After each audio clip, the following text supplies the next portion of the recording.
A year and a half ago, we moved from Springfield, Missouri to the DC area.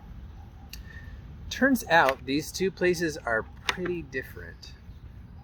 DC is a world-class city, and Springfield is a little off the beaten path. Still, there are some definite highlights of Springfield, one of which is a brand new Wonders of Wildlife museum and aquarium, which is absolutely world-class. It had just opened less than a year before we left, so we went as often as we could during those months and quickly decided that our favorite thing to see was the river otters. Those guys are just fuzzy little balls of joy.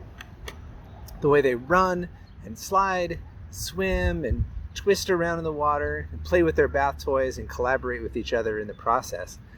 Nobody can keep from smiling when they watch, because these little guys are just happy to be alive. So it got me wondering, what if I found a family of otters that was not so happy?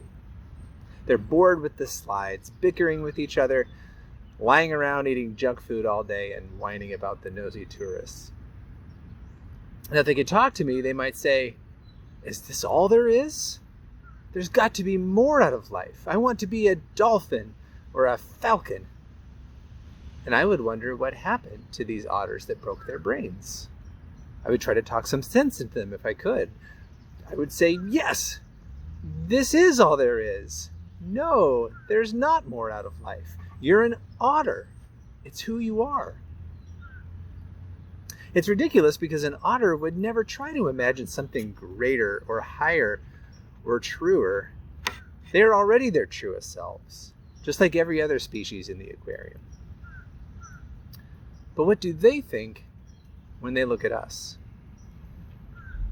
If they had the capacity, they might wonder why we wear all these clothes or jewelry or makeup, covering up our bodies and always trying to compete with each other to see who looks the best. They might wonder why we sometimes bark at our kids or gripe at each other. They might wonder why we always look so tired or rushed or distracted. This is clearly not all there is to being human. And they might wonder what happened to these hairless bipeds that broke their brains. Now, if the otters were really sharp, they might discuss the problem and conclude that it's one of two things. Either the humans really are malfunctioning and something in their ancestors' neurons short-circuited to turn the whole species into a hot mess for no reason. Or there really is something more to being human. Perhaps they're in a zoo of their own, they might theorize, but it's a really crappy one. They can feel the walls around them all the time and the beady eyes watching their every move. The ground is hard, the air smells moldy, and all the food tastes the same. You know, metaphorically speaking. Because this is not how humans are supposed to live. Today's short reading from 1 Peter takes this head on. Here are a few lines. "You know that you were ransomed from the futile ways inherited from your ancestors, not with perishable things like silver or gold, but with the precious blood of Christ. Through him you have come to trust in God, who raised him from the dead and gave him glory, so that your faith and hope are set on God. You have been born anew, not of perishable, but of imperishable seed." We were created to live forever, delighting in our Creator, in each other, and in ourselves.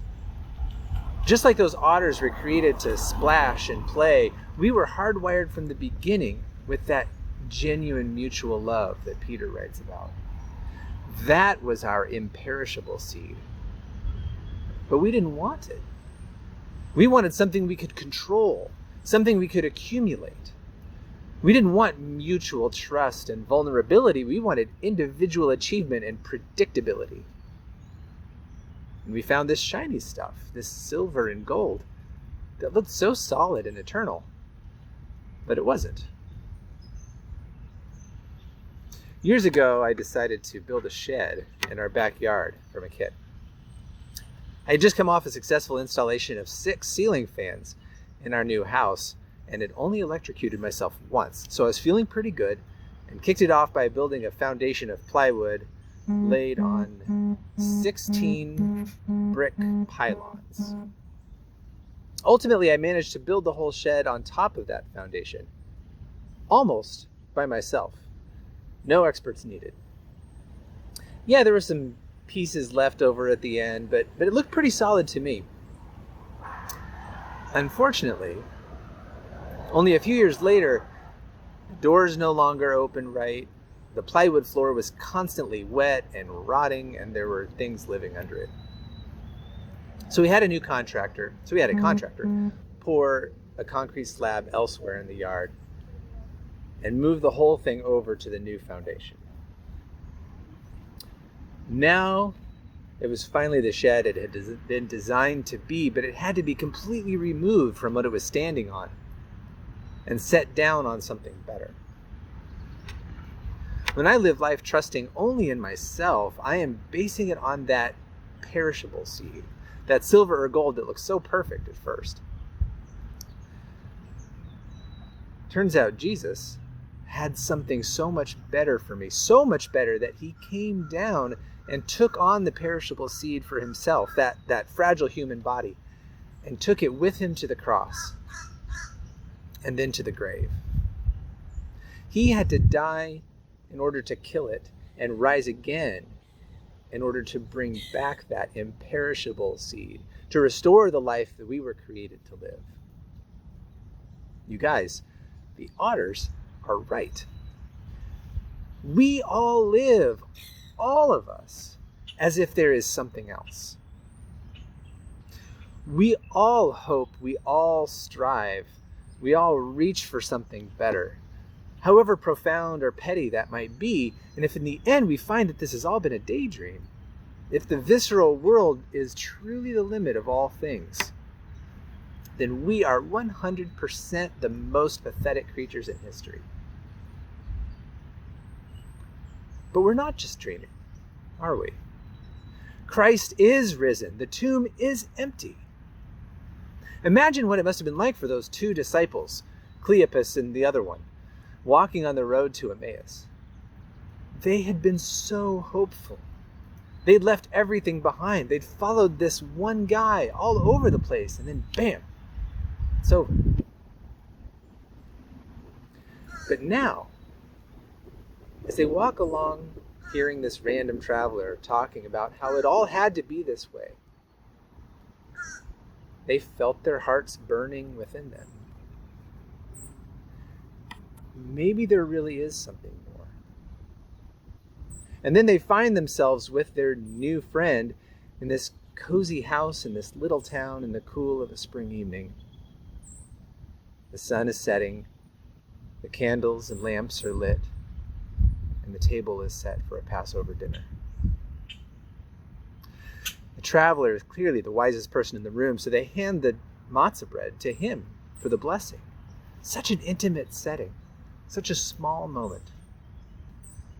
So the traveler blesses God, breaks the bread, and then they know. They see it. It's him. And he's gone. Jesus is alive. And because Jesus is alive, everything temporal and petty and fragile has been replaced. All of Jesus' lofty words had become real and permanent, seared into their flesh like a cattle brand. We've spent years trying to prove ourselves, scrapping for an identity, for a nod, for an ounce of recognition, and now it's over. Something far, far better is here. How foolish we've been, and how slow of heart to believe all the prophets have declared, as Jesus said on the road. But we're here now. He is living and breathing, and so are we. And every breath we take fills us with the Spirit of God and every breath we release breathes life into each other. So as we live and breathe, may that breath forever repeat the words, Christ is risen. He is risen indeed. Alleluia.